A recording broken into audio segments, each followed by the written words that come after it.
Brendan McGuire, Chief Counsel to the Mayor and City Hall. Mayor Adams has said since day one that public safety is a major priority of this administration. And public safety requires investing in the men and women who keep us safe every day in all of our uniformed agencies. And that's why we're so excited today to announce the tentative contract agreement. For more on that, I'll turn it over to our Mayor, Eric Adams. Thank you. Thanks so much, Brendan, and really thank you to the men and women who are here, part of our public safety team.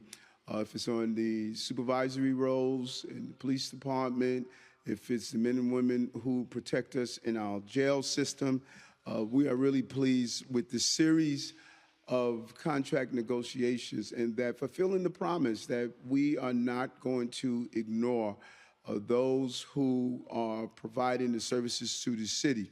When in February, and I think that people need to be clear on this, in February, we had 96% of our contracts that were expired going back years and unable to come to the table to come to a clear agreement. But I'm pretty sure many of the presidents of the unions stated to themselves, we have a blue-collar mayor coming in, so we're going to get a blue-collar agreement, and finally our guys and ladies are going to get the contract they deserve. We have now completed 75% of the union contracts, and we're going to continue until we complete them all. This administration will always stand up for working people and those who serve this city. And today, I'm proud to announce that the City of New York has reached a 5-year tentative contract agreement with the Uniform Officers Coalition. A coalition of 11 uniform unions representing more than 32,000 city employees, including the NYPD, FDNY, DSNY, and the Department of Corrections. The agreement includes wages increases ranging from 3.25% and to 4% over the contract period. It's fully covered by the funding set aside by our amazing budget team and our labor, Renee and her crew over there. They've been able to come up with a fair deal that's good for the members and good for taxpayers. We set aside money in our labor reserve for fiscal year 2024, and we are in alignment with that of reaching both those goals. And this agreement underscores how important our uniform officers are to our city's success. They are this bedrock that this city is built on, that we must be safe. The prerequisite to our prosperity, I said over and over again, is public safety and justice.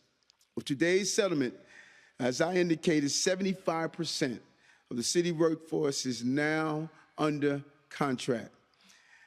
And I want to say that again, 75% of city's workforce is now under contract.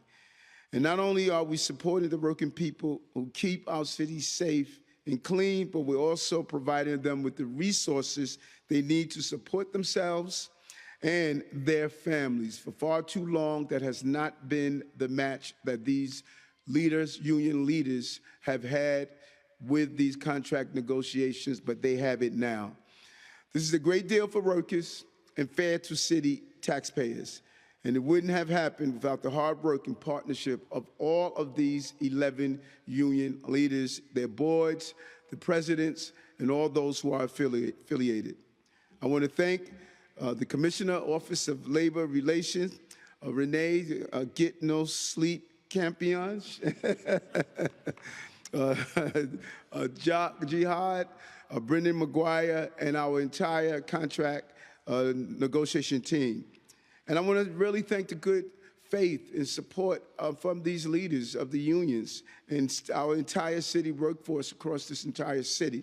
They went through a lot over the last few years, and we want to make sure that we are there for them and state that we support them and continue to stop the hemorrhaging of city employees and show the attractiveness of working in city government.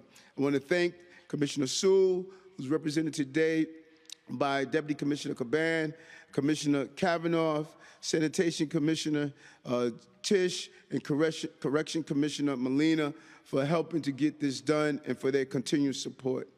As I always say, as a former member of the New York City Police Department who retired, I know how dedicated city first-line workers are, and we want to continue to give them the support they deserve. Congratulations to all that are involved. We're looking forward to the other final 25% of our union representation, and we know we're going to get that done and get the ratifications that we need. And now the leadership will put forward this to their membership. Thank you very much. Good job, folks.